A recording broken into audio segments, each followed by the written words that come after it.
Bueno, buenos días, profesor y compañeros. Mi compañero Andrés Espejo y yo les venimos a presentar pues el trabajo que realizamos como parte del curso de modelos y simulación de sistemas 2, que son sistemas de clasificación supervisada de enfermedad hepática mediante técnicas de aprendizaje automático. Tomamos esta base de datos pues del repositorio de Machine Learning del UCI. El objetivo pues fue analizar el desempeño de distintos modelos supervisados bajo formulaciones multiclase y binaria. En este caso, pues, como mi compañero les comentara, este dataset pues tenía una particularidad que era un dataset desbalanceado, por lo que tuvimos que evaluar también pues estrategias de sobremuestreo. Y finalmente, pues evaluamos también lo que fue la extracción de características requerida pues dentro de los lineamientos del trabajo con PSA y UMAP. Listo. Bueno, continuando con la descripción del problema, como mencionó el compañero Diego, trabajamos con un dataset HCB del repositorio de la UCI. Este está compuesto por 615 registros y 12 variables predictoras de tipo demográfico y bioquímico. Entre ellas hay variables como edad, sexo y marcadores como ALT, AST, entre otros, todos relacionados con la función hepática. La variable objetivo tiene 5 categorías clínicas: blood donor, suspect blood donor, hepatitis, fibrosis y cirrosis. Los valores que obtenemos de estas representa un desbalance severo, donde la clase mayoritaria concentra el 86% de los datos, lo que implica que un modelo que simplemente nos diga sano siempre tendría un 86% de accuracy sin aprender nada útil. Y por eso es que escogimos como métrica principal el F1 macro, que trata todas las clases con igual peso. Adicional a esto, hay valores faltantes en 5 variables, principalmente en ALP con 18 ausencias, que se imputan con la mediana calculada exclusivamente sobre el entrenamiento para evitar fuga de información. También se evalúan dos formulaciones que son multiclase, respetando las 5 categorías originales, y binaria, agrupando los pacientes sanos versus pacientes enfermos. Esto nos permite comparar con la literatura y analizar qué tan manejable es el problema al simplificarlo. Ya digo, continúa con el estado del arte. Listo, entonces, nosotros pues para la primera entrega hicimos una revisión de lo del estado del arte, encontramos como varios autores porque pues esta dataset es bastante trabajado. A manera pues de resumen, lo que se encontró principalmente pues se menciona este tema del desbalance y se mencionan dos estrategias de sobremuestreo, SMOTE pues que es la estrategia clásica y ASIN que es el sobremuestreo sintético adaptativo que agrega un componente adaptativo al algoritmo original de SMOTE. Dentro de conclusiones generales, pues lo que se encontró es que los modelos de ensamble, en este caso ensamble de varios modelos de varias categorías, como paramétricos, no paramétricos y ensamble de árboles, pues generan valores buenos. Y esto pues lo pudimos constatar con los resultados que nosotros obtuvimos al final, que ya les vamos a compartir. Para lo que fue la formulación multiclase, que es la formulación central que trabajamos en este caso, lo que hicimos fue evaluar las 5 posibles clases pues, que tenía la variable objetivo que les mostramos, pues, y lo que se manejó fue un pipeline primero de preprocesamiento y luego de generación de modelos. En este caso, dependiendo si la variable era categórica o numérica, pues en ambos casos hacía imputación, ya fuera con la media para las categóricas o con la mediana, perdón, con la moda para las categóricas y con la mediana para las numéricas, esto con respecto pues a lo que se recomendaba en la literatura que era mejor, usualmente pues lo que se utiliza principalmente es el promedio, no la mediana, pero pues nosotros seguimos las recomendaciones de la literatura. Para las numéricas hacía un escalado y para las categóricas hacía una codificación one hot si eran binarias. En este caso, entonces, para la generación de modelos, lo que hicimos fue probar una malla de hiperparámetros para cada uno de los diferentes modelos que probamos. Probamos un total de 7 modelos. Regresión logística, cada vecinos más cercanos, dos modelos de ensamble de árboles, que sería Random Forest normal y Random Forest balanceado, un modelo de tipo Gradient Boosting, perceptrón multicapa para lo que fue redes neuronales y una máquina de vectores de soporte para clasificación. Ahí pues ven un resumen de los diferentes parámetros. Utilizamos un objeto pues de generación de malla que lo que hacía era que evaluaba cada una de las posibles combinaciones de parámetros y evaluaba de acuerdo al parámetro que nosotros le indicáramos, que fue el F1 macro. Como mi compañero lo indicaba, pues lo escogimos porque este tiene en cuenta el desbalance de clases, se hace un promedio general y no tiene pues en cuenta un peso por número de muestras. Al final lo que encontramos fue que con respecto a todos los modelos evaluados, los dos mejores modelos en términos de desempeño con el F1 macro fueron el Random Forest combinado con la estrategia de sobremuestreo ADASIM y el KNN combinado con la estrategia de sobremuestreo SMOTE.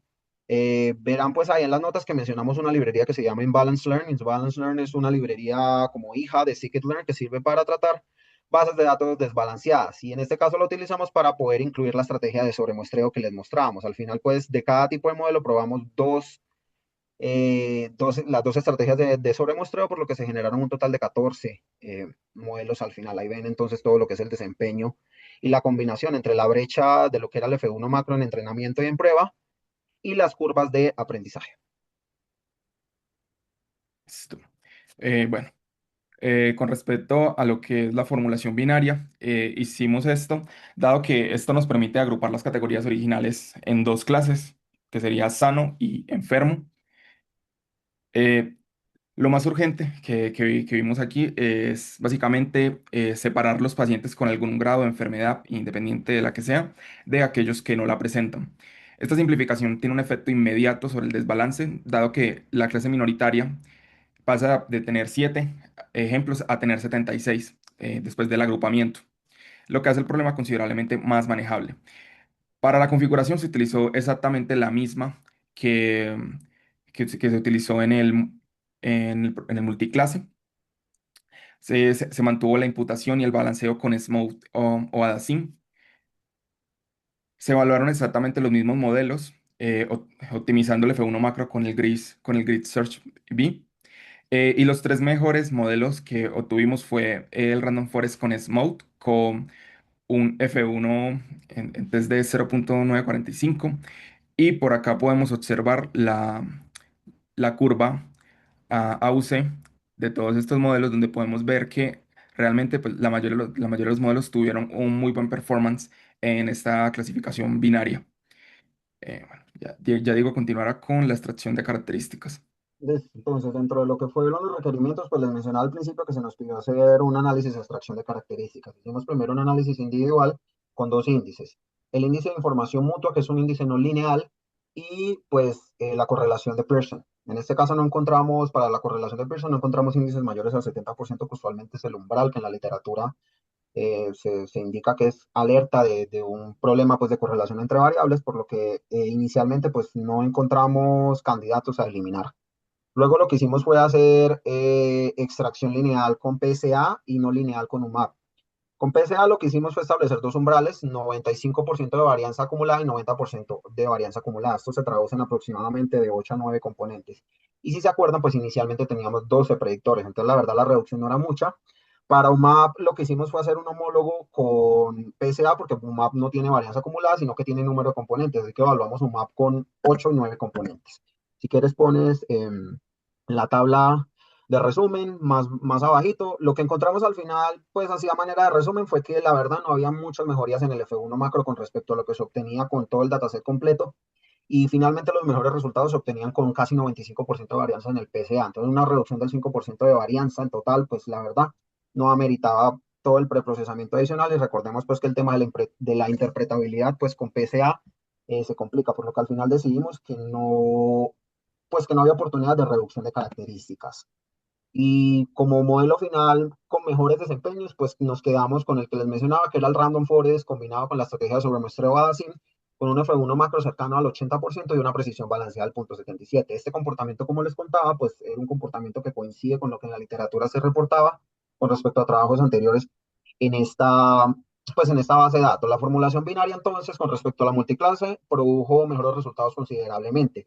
La agrupación entre pacientes sanos y pacientes con enfermedad hepática, pues reduce este problema en términos de su complejidad y por lo tanto, pues los modelos de clasificación responden mejor.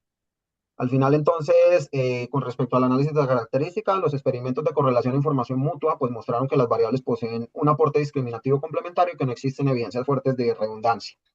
Y esto se confirmó dado que el PSA y el UMAP pues nos dieron resultados muy similares que no indicaran que habría beneficio con respecto a lo que fuera una posible reducción de características. Finalmente, pues los resultados obtenidos permitieron concluir que los métodos de ensamble combinados con estrategias adecuadas de balanceo constituyen la alternativa más efectiva en este conjunto de datos. Sin embargo, entonces, nosotros, pues ya a manera de conclusión y de en vistas al futuro, pues se podrían explorar enfoques híbridos, no solo combinando pues los ensambles de árboles que nosotros mostramos, sino lo que la literatura sugiere que es hacer ensambles de diferentes tipos de modelos. Y bueno, eso sería como todo, compañeros. Muchas gracias por su atención y cualquier duda, pues nos comenta.